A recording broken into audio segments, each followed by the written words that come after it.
everyone, and welcome to this episode of the Purpose and Profit Sisterhood podcast.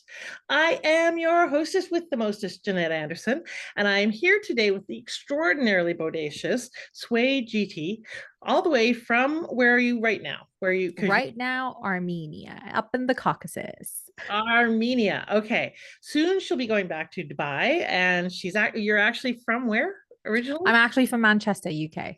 Okay, the woman gets around. So thank you for being here, Sway. It's great to see you again. And I will read you her official bio and info, and then we'll find out some juicy tidbits behind the scene. But what I want you to know is, and I don't say this lightly or often, but there are few people, this may sound a little arrogant, but there's few people that I come across that how do I say this? That I would consider hiring as a coach, that I think have the smarts, the experience, and the balance to be able to A, call me on my shit, but B, add value in areas and ways that I don't have, but also can really support me in seeing things differently. And Sway is one of those people. She's bold and brash and fascinating and super smart. So that's why I'm really happy that you're here, Sway, and was happy to meet you and happy to stay in touch. Oh my So, gosh, you flatter me. You flatter me too much. I'm honored. oh, That no, coming from you. Oh just my gosh, I'm true. honored. Thank you. And so now I'll tell you the official word here. Sway Jitti is a visionary artist, oracle, and entrepreneur whose essence defies conventional labels. With roots deeply embedded in creativity, mysticism, and entrepreneurship, Sway embodies a multidimensional identity that ignites profound transformation. From transmuting the alchemy between self and universe as an artist to channeling sacred prophecies as an oracle, Sway's journey is a testament to the power of embracing one's whole self. Drawing from a tumultuous childhood and navigating challenges as a mixed race woman of color, Sway champions inclusivity and challenges systems of privilege. That's one of the things I love about you. As a revolutionary at heart, Sway invites others to follow the whispers of potential and embark on their own path of self-discovery and collective evolution. Join Sway in reimagining the world through a compassionate lens where creativity, wisdom, and entrepreneurship converge to spark the revolution within. Love the copy. Good copy. So Thank that's a you. little about this woman. And, I got to tell you, because when I first met her and I heard all of that semi woo stuff, I thought, oh, another person who's not very grounded. And not that yes, I do have some biases about some of the woo people I've met. But Same. and in addition to having that depth and that multidimensional aspect to herself, she's also a real kick-ass entrepreneur and businesswoman. And so I love the synthesis of the creativity, the artist, the oracle, as you call it, and the intuitive and the business person. It's not many women who claim that much of who we are. So that's one of the things I love about you. Oh, thank you. My gosh, again, you keep flattering me and I'm blushing and I'm like, okay, let's keep it in. Let's reel it in for the time being. So today we're going to be talking about financial abundance through a multi-niche personal brand, which after that introduction, you might go, hey, what now? That's why I wanted to say that she's also very, very grounded in the business world and brings all of that creativity and inner world to the outer world. So we're going to be talking about putting on the creator influencer hat, your umbrella brand that no one can replicate, and profit diversification through multi-passionate ventures. This is one of the ones that I was really interested to bring you because so many of you are multi-passionate, and that can either translate into having a very diverse business and impact, or confusion and overwhelm and lack of clarity. So I really want to talk about how to be multi-passionate and effective, as you do that very well. So that's one of the things that I was really excited about. So all of the official aside, tell me a little bit about you that no one would guess. Even your closest friends might not know this. Tell us something no one would guess by reading your website. Oh, I am such a fashionista. Nobody knows that. I'm a closeted fashionista. I deeply I deeply love fashion, and I think I always drop hints about what phase of my life or what phase in my day am I going through my fashion. So the real ones, real ones, like my hubby, he has started to pick up on that. But even my closest friends, they cannot pick up. I'm like telepathy, like I'm doing telepathically telling them something through my outfit, and they're just like, we don't know, Sway. So yeah, I think that's one thing about me. I'm a closeted fashionista who's Which is always trying to communicate through her fashion. very interesting and kind of amusing to be closeted fashionista. There's a little irony there. And so that's funny. Because you would think that would be something that would be very obvious and seen is your fashion, your expression, your Yeah. external, but that's interesting. Okay, so how did you come to get into all of this work? And there's so many different aspects that you touched on there, but tell us a little bit about your journey and your why. Oh my goodness. My origin story. I love sharing this. Let me paint the picture. In a classroom, when I think I was 10 years old, in a classroom with all my other classmates. And I think we were doing this little exercise where the teacher was asking everyone to come on front and be like, okay, share what do you want to be when you grow up?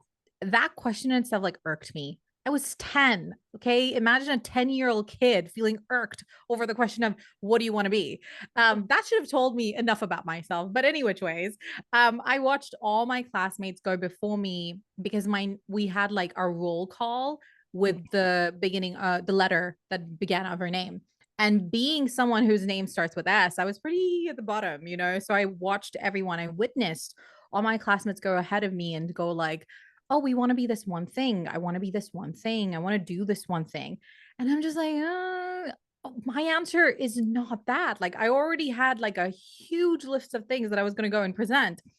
Soon enough, it came my turn. The teacher asked me the same thing. And I stood there and I was like, okay, I want to be this, a long list. And I was so enthusiastic that I didn't notice how everybody was laughing at me. I usually am always in a situation where people are laughing at me. I think I have great comedic timing. I think I'm a walking, talking joke in a sense. But it was so subtle that I didn't notice that I was being laughed at, not laughed with. And then I looked at my teacher, who was supposed to be the safe space for me in that room. Even she had this look on her face of like, what is this child on about? And so she just kind of whispered to me, that's not how it works.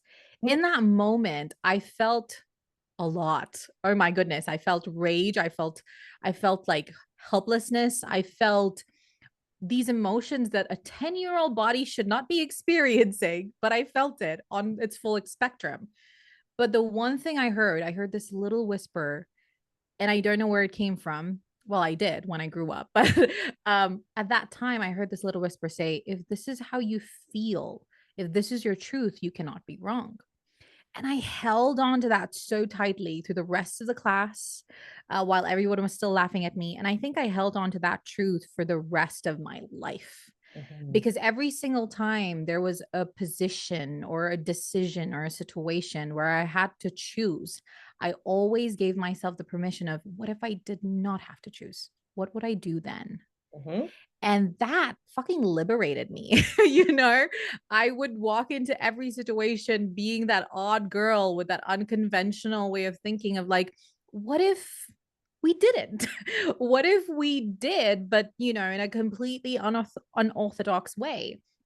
That led me to kind of doing multiple things at the same time and challenging myself of like, I've not seen a representation at that age. I did not see, or even as I was growing up, I didn't see enough representation or accurate representations of someone who was like, I am a lot.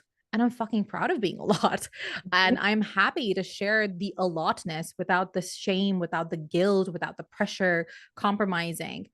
And so that kind of led me to, experiment with myself. I was my biggest experiment, and I'm a psychologist with a background, okay, as a psychologist. So for me, I just kept on doing experiments on myself until I was like, huh, this is possible. I wasn't just daydreaming. This is possible. This is a real thing. And that kind of led me to just embracing every little nuance of my being, my essence, and translating that into different ventures. I never allowed myself to think from, the perspective of like, oh, this is the way we'd go about business. I was like, no, I think this is what I want to do. This is what's calling out to me. I will figure out the logic of it later. But right now, this is calling out to me. I'm going to make it happen. And logic just flowed. So, yeah, in a nutshell. Okay. And so I do want to get into how you make that work and how you make that flow. But tell me how that experience translated into the work that you do. So well, first of all, who do you serve and how do you serve them? I work or partner up with multifaceted, multidimensional visionaries who do not believe in labels, who do not believe that they need to niche down to live or cultivate a profitable space or a profitable business. So these are the people, these are part of my tribe who believe that they can do it all. They don't have to limit themselves to just showing up one way, whether that's online in real life. And they're constantly, challenging the conventional, and especially in the industry where in multiple industries where they ask you, like, you have to be part of one field. They're like, no, I can make my own field if I want to, if I need to. So those are the people that I serve. Yeah. Okay. And how do you serve them? So coaching, training. Yeah, specifically. So every space that I create or a particular work that I put out is this activation in itself for people to kind of tap into different aspects of who they are, but also how do they want to translate that. But if I move away from that, specifically for the visionaries that I partner up with, I kind of act as this co-visionary who takes on the role of business alignment and guide and strategist, where I specifically decode their energetics into their signature strategy. That is one of my biggest genius zones that I support multifaceted, multi-passionate visionaries with, where we look at their specific essence and we translate that into their niche universe. So they can take that, create an entire signature business blueprint out of it, and make profitable ventures off of that space. So, yeah. All right. There's a bunch of phrases in there that I like. Niche universe, which is broad enough for those who are scanners versus delvers to kind of go, okay, I don't have to get so narrow. So tell me a little bit about your philosophy around how do multi-passionate ventures work together best? So people who are polymaths or multi-passionate, how can they be the most effective? The most effective way of showing up or just presenting yourself in the world is to consistently focus on asking and challenging yourself, are you being put in yet another niche? I think we explore so many different things that we end up gravitating and going down rabbit holes where we're like, oh, maybe this could be our niche because this is calling out to me right now. But we're very seasonal people, okay? And our seasons change from week to week, month to month. And so being very conscious of, are we going down another rabbit hole, or are we, in the season of a shift? That's one point of awareness. Second is you have to understand as multi-passionate visionaries that because we're ever evolving, that is our purpose. Our purpose is less about a product and an offering and more about what evolution peak we're experiencing in that moment. And so, I mean, the biggest example that I can give, I had a business that I had for 7 long years, which was Sway to Success. And I had a little chat with you about this. 7 long years of a relationship with a business, like I had to burn it down because I noticed that my niche became anti-niching. And I was like, how did I get down that rabbit hole? And it didn't resonate to me when I thought about it. It didn't resonate to me. And I wasn't calling in the people that I wanted to deeply, deeply partner up with. So I use terms like, I don't want to be hired. I want to partner up with someone.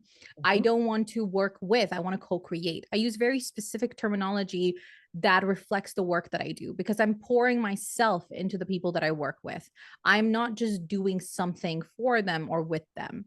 And so that brought me to the reflection of like, oh my God, I created this anti-niche with Sway to Success. And I had to burn it down because I think the burning down process began even before I was full blown aware of it. And when that happened, the biggest thing that came out of it was like, wow, I went down a massive rabbit hole, saw the shiny object, tried to polish that shiny object and make a diamond out of it when in reality, it was just a shiny object. Mhm. What is the motto here is that the biggest effectiveness that I've learned and the biggest shift that I've been preaching or sharing with the people, the visionaries that I partner up with, is that you have to understand that you're the diamond and you have to keep refining your diamond from the perspective of how can I show up as a thought leader who's Yep. always moving through their evolution. That is the main way to be effective. Those are the 2 pointers. Okay. So let's talk about, because the practical part of me goes to, but how do you make that pay? Yeah. So let's start with the question of how do you and why do you put on the creator influencer hat? Is that Okay. to that previous question of how do you make Yes. pay?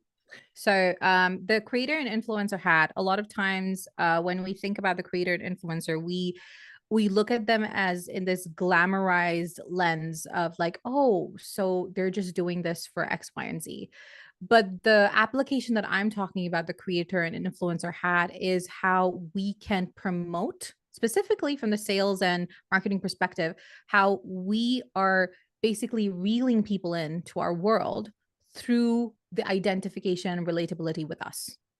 That opens the gateway to be able to promote anything that we want to promote, to be able to sell anything that we want to sell, and people will still buy in, not because it's about the product, but because it's about us. That means our brand presence is so fucking solid that our brand speaks to them at a core with our customer and our clients so well that they're ready to know what we're up to and they want to be a part of it. So that's where the creator influencer hat really comes in, to view our brand as a creator and influencer more in comparison to as a coach, strategist, guide, etc., etc. And I think that opens up the topic of how can we create a niche universe that allows people to still be in these subsections of our world, subsections of the niches that we're creating, and still buy into these very specific things that come out of our seasonal evolutions. And still, we make profit, but at the same time, they get to experience us authentically. So, yeah. So so a lot of times brands come out of, especially brands come out of the problem that people solve for people. They come out of the solution. They come out of the niche in terms of the people that it serves. You're talking much more about a very, very personal brand, and personal brand has a lot of different definitions. I've had a lot of people on about branding. What do you mean when you say you're branding you? What does that really mean? When I talk about branding me, or when we talk about branding a visionary, we're talking about the flow that they're in. So, for example, my personal brand as an artist, oracle, and entrepreneur, these are completely different subsections. They have a golden thread. That golden thread becomes a theme of my brand. So whenever people think about this theme, they're like, oh, okay, I know somebody and her name is called Sway. And these are the subsections that she has. That's the theme that we want to anchor into. This is the anchor that I specifically like seeing. This theme and personal branding is more about how do our evolutions and how do our creations, what is that melting pot that they kind of come out of? Not go into, but they come out of. What? Selling based on that melting pot is Mhm. what highlights us and differentiates us in the big thought leadership branding world, and allows us to create that niche universe from that subsection. Okay, so tell us what your golden thread is, and then let's talk about how do you create an umbrella brand like that? Yeah, I love that. My golden thread is, and I say this a lot, if creativity, mysticism, and entrepreneurship had a baby, that would be me. That's If, my anchor point. say it again. If what? If creativity, Yeah. mysticism, and entrepreneurship had a baby, that would be me. Okay. Okay. That in itself is the vague anchor point. The Mhm. main anchor point, when we dive deeper into that, is conscious impact. That's my anchor point. I am all about conscious impact, whether that's through my art, whether that's through the work that I do with people, whether that's through my many different ventures, no matter what face it takes, it's always going to be about conscious impact. So, how does that spread apart? I'm going to give 2 examples. I have a publication called True Bold. True Bold is all about creating that space for people to be seen and heard and their impact to continuously make that impact. Mhm. Okay. Then there's an upcoming venture, which is going to be an apparel brand, a clothing brand, which is also related to this conscious impact. But specifically, that brand is all about freedom advocacy. Okay. These two brands, True Bold and my upcoming, which is called Libazur, these two brands are from the same melting pot of conscious impact. But the way they're creating impact is completely different. One is making room for more visionaries to be seen and heard, more visibility, more shining the light on them. Whereas the other one is about allyship, is about how can we show up for the people who need that freedom? How can we keep advocating for them? Right. But if you notice, it's the same melting pot, and people are still going to be gravitated towards, they're going to be gravitated towards the melting pot more than the subsections of the melting pot, which is True Bold and Liberator. So that's an example. Okay, I love that. And conscious brand, or conscious impact, is a very clear synthesis of those three. So how do people figure out their umbrella brand? Because that's one of the big challenging things, is how do you take disparate parts and find the, like you said, the golden thread that combines them? So what are some practical ways that people can find their golden thread? I say you need a moment of silence. Like you need to be in a place of silence where you can hear the noise in your head. You need to be in a space where you can actually hear the noise in your head and actually start decoding if that's really noise or are they redirection points. Because oftentimes when I work with people, they come in with the confusion of like they want an umbrella band, but they don't have any idea of like, how do I actually create that umbrella mat? That means they're not seeing the connection between, let's say, fitness and mindset. They're not seeing the connection between the two. Or I've had this one client, this person that I partnered up with, he was someone who specifically worked with corporate companies in terms of branding, like branding in a way that customer service and customer journey can be refined. On the other hand, he was a breathwork facilitator, and he was not seeing like, how do these two meet? What is the thread between them? That's where contemplation and reflection comes in play. Contemplation is allowing whatever, this is why I say energy, it's 60% energy work, 40% strategy, because any strategy works, but it's about getting really clear on what is the energy trying to communicate here. Okay. So the first thing I would suggest is getting into a space where you can actually hear the noise, writing down all the noise that's there. As a multifaceted, multi-passionate person, we have an exploding head. Like we're a ticking time bomb. Our ideas are constantly up there, and we have no room. The reason why many multi-passionates stop in their journey or they fail, okay, is because there is no externalization of those ideas. Or those ideas, if they are externalized, they don't become what we want them to become. And that in itself, there goes the ticking time bomb. So having all of that kind of written down, I would take a random paper and just writing down every single idea. Allow yourself to sit with it for 2 hours if you need to. Take out that time. I promise it's going to help. Once you're done, start categorizing. We start seeing a pattern when we write all of these things down. How much of the 3 sentences that you wrote with the next 3 sentences, how much of that are actually the same thing? Are you talking about the same thing, just different wording, different font, different size? Okay. Getting clear on that and seeing that pattern will allow us to then start categorizing. Once we start categorizing the different things that are actually there, that are decoded from the noise, we start seeing what is the melting pot? What is that thread, that under, what's that word? That underlying value that each single one of these categories are bringing forth. What is that value that it's giving us, that's serving for us? And what is that underlying value that it's serving for the world outside of us? Right. Yeah. So a lot of what you're talking about is a different, I come at it from a different approach in terms of defining your why. And your why, my definition of that is what you're healing from the past and what you long for the future for yourself and others. And a big part of that is listening to that longing of the expression in the future, as well as what are the things that you want to heal or solve, you know, in the world in general, but also within ourselves. Because typically, most of us are motivated to fix out there what we also want to have or experience in here. So I think that that's great advice, and to use both an internal, intuitive process of sitting and listening and being with yourself, but also a very analytical process of writing it Yeah. down, categorizing it, breaking it down. So right and left brain and inner and outer. And I think, and listening for that connecting thread or value.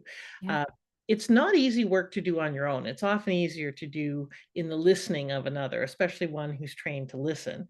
Yeah. Um, one of the big challenges that many multi-passionate people have is, even if they get to this thread, is getting things across the finish line, because you mentioned there's so many different Yeah. balls in the air quite often. And our society has been focused on single focus, the one, do the one thing kind of thing, that kind of um, orientation that came about in the Industrial Revolution, where people were put into a job, into an assembly line to put on one bolt. That Yeah. became the norm. In the Renaissance era, we were Renaissance people, which meant we wrote poetry and built cabinets and right Yeah. now, if we're that way, we're called flaky, but back then we were Renaissance people. Yeah. Barbara Scher wrote a book called Refuse to Choose, that is about Mhm. scanners versus delvers. um, Scanners is another word for multi-passionate, polymath, etc. One of the challenges they have is getting all these multiple projects across the finish line so that they can be financially successful, or even just gratified in terms of completion, because Yeah. there's so much incompletion. What are some tips that you have for these people to be able to get things across the finish line, to Oh, I make love money, this be question. successful, to have impact? I love this question. I think prioritization is key. There are very specific things that I look at when I meet a multi-passionate and there are multiple ideas. One is that they don't understand often like which one is, more important. And that more important, or that prioritization comes in the scale of, is it for personal fulfillment? Is it for personal fulfillment and financial fulfillment? Is it for personal fulfillment, financial fulfillment, and outer world fulfillment? Mhm. Once we reach an idea that fits this triangle, this trifecta of the three requirements, we can start prioritizing it as this is the top thing that needs to be done. Okay. And I think oftentimes we don't view our projects or ideas from that perspective, this Mhm. trifecta perspective. So Mhm. looking at it from this trifecta perspective is the most important thing that will allow you to kind of prioritize to the entirety of your idea list of what needs to be done. Okay. Second, energy management. And I'm not talking about in terms of essence, quantum energy. I'm talking about actual body energy, how much your body has the energy to actually execute X, Y, and Z. So getting very clear on what this, let's say, this idea that has met the trifecta criteria, Mhm. how much energy, bodily energy, how much output do you need to do? So kind of getting a breakdown of what does that idea require. Oftentimes as multi-passions, we have an idea, but we have no fucking clue how to execute it. Mhm. So get to the key, get to the bottom of how do you want to execute it? It doesn't have to be how it needs to be executed, but how do you desire for it to be executed? I often love doing this one thing where I see how normal people would execute it and then questioning myself, like, how can I make this easier, simpler, and more fun for me to execute it? And when I see those two, when I have this list of how people usually do it and how I want to do it, I can start seeing what is that one shift or that one tweak I need to do when I'm doing, let's say, task one or task two. These tweaks allow an idea from just being an idea to be in process, in progress mode. And that in itself is a big accomplishment. So that would be the second thing. Third thing to get it from in progress to execute it, done, is to allow yourself to really sit with what are the technical things that are not part of my genius zone that I can outsource. Now, we live in a world where outsourcing looks very, very different. You could partner up with someone. I had an idea because I'm a closeted fashionista. I had an idea that had something to do with fashion. And I knew that this is something that I want to do. I'm so excited about, but there are things that I need to outsource. I found a partner, a partner who is like almost like a mirror to me in this particular venture. We Yes. partnered up and now things are split between us. I'm focusing on my genius zone. He's focusing on his genius zone stuff. So really getting clear on what can you outsource and what can you keep and do by yourself. Let's say you're in this position of not being able to outsource. No problem. Ask yourself within your skill set. And this is where for multi-passions, we really need to be clear. This should be one of the foundations that we do. What is our skill set? I know that we're all Swiss Army knives, but we're all equipped with different equipment in our Right. Swiss Army knife. Right. So getting very clear on what is your variance of skill set and how can you apply that into this idea that is in progress to Yes. actually execute it. It doesn't have to be perfect, but if it's done, you can always work on top of that foundation and keep building it. Yes. That is one key thing. Don't strive for perfection, strive for done. Yes. Strive for done. Done is way better than incomplete and perfect. Yeah. Yes. I hope that you're noticing in the listening that when you're listening to Swey, one of the things you're noticing that is part of her brilliance is asking better, more powerful questions. It's often not the answers that matter, it's the questions that we ask. So right at the very beginning, your first question when confronted with being judged for who you were being, and is it possible to do this? Well, what if it was not, what if it didn't have to be that way? What if it was okay to have multiple interests? What if it wasn't true that only one focus was a way to be successful?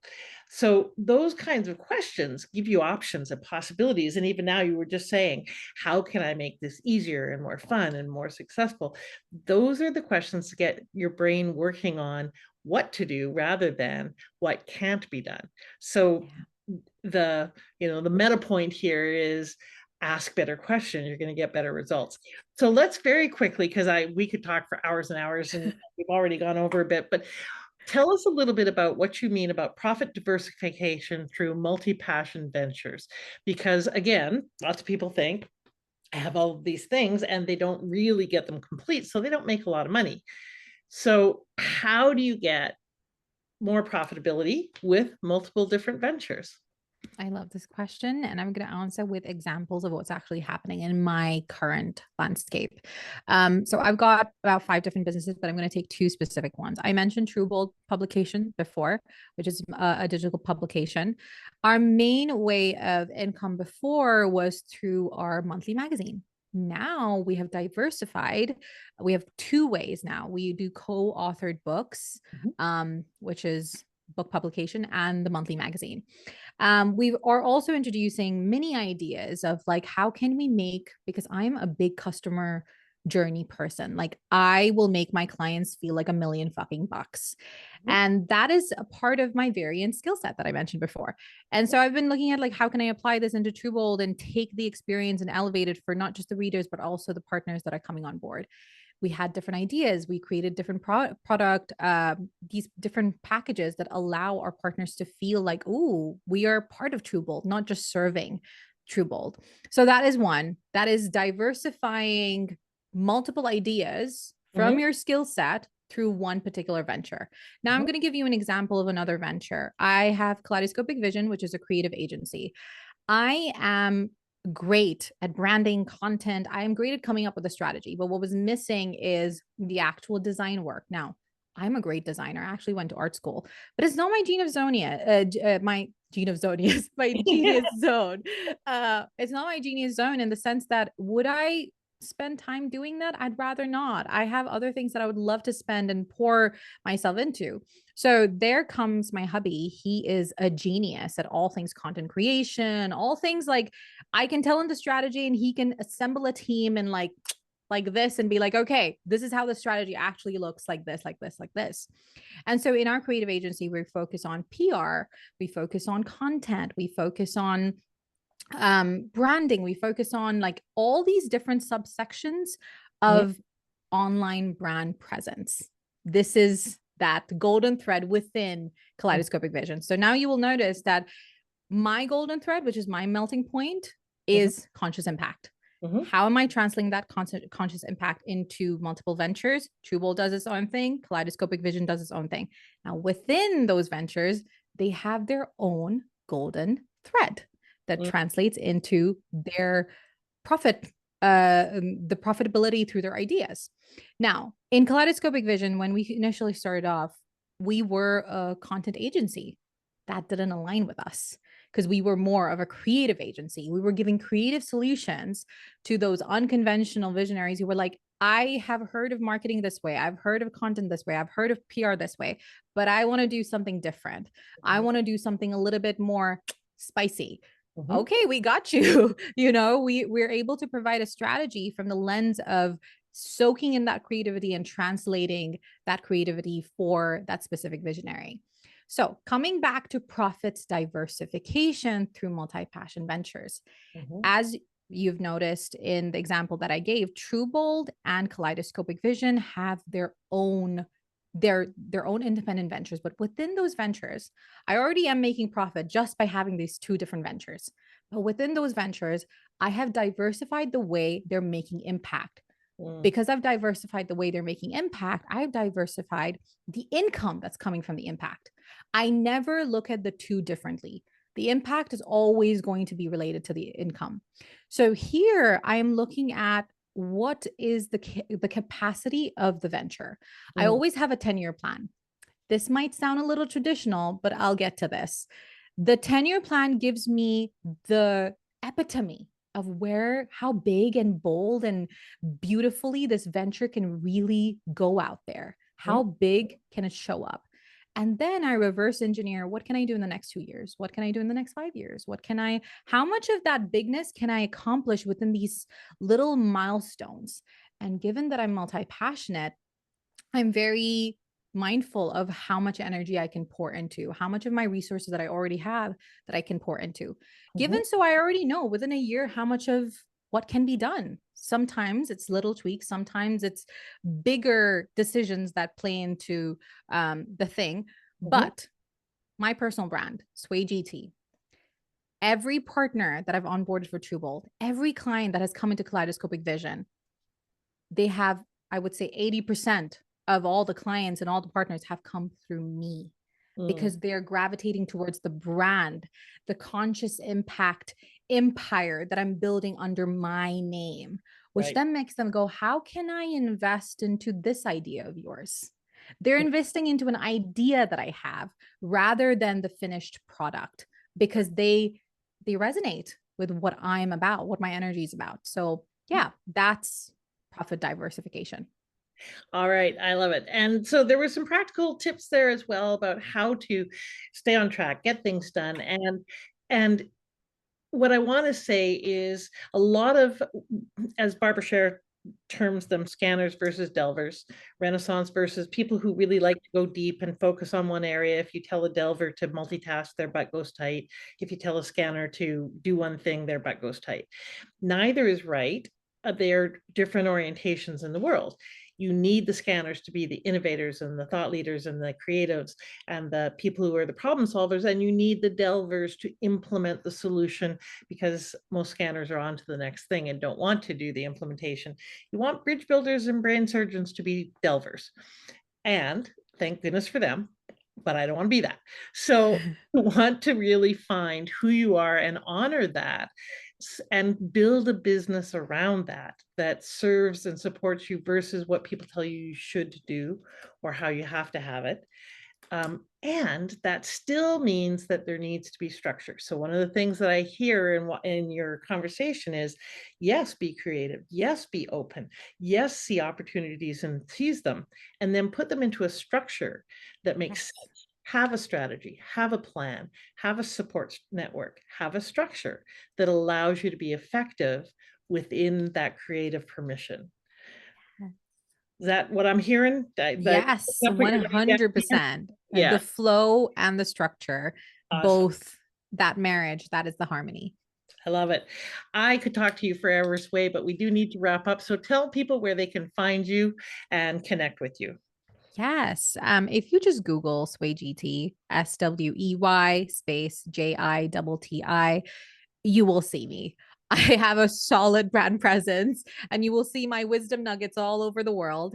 But the best place to consume and just be part of my essence is my YouTube channel, where I'm actively sharing different aspects of how to show up more as an authentic creator, influencer, rather than being in the bubble of I need to niche down. I'm sharing more about how to develop that niche universe for yourself.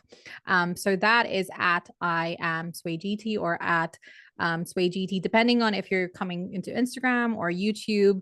So those will be the places that you can join me in my playground. Beautiful. I love the framing of that too. All right. And so before we leave you with one last thought, folks, what I really hope you hear here is there are more than one way to be a successful entrepreneur. There are as many ways as there are entrepreneurs. So if you are being told that you have to have a standard cookie cutter approach to business, please tell them to piss off. Please give yourself permission to say, but no, but there's got to be some other ways. That said, do not spin in analysis paralysis. And I sat for many, many years in what I call the round room with many doors. And these were all possibilities. And I felt like I had to pick a door and go down that path. And because I didn't want to give up all those other doors and all those other possibilities, I sat in that round room for a long time. Pick a door, go down it, establish a presence, establish a business, come back, go down another door. And if you don't like the door you go down, there's many more doors. Come back, but don't sit in the round room waiting for the one perfect choice so that you don't make a mistake. That will just be the biggest mistake that you can make, is sitting in the round room. So take action, get support for moving yourself forward. The key is structure. A mentor of mine once told me that the key to freedom is structure, and I almost hit him because I was so not enamored with that idea. In fact, it was the opposite of what I wanted to hear. The older I've gotten, the wiser it has become.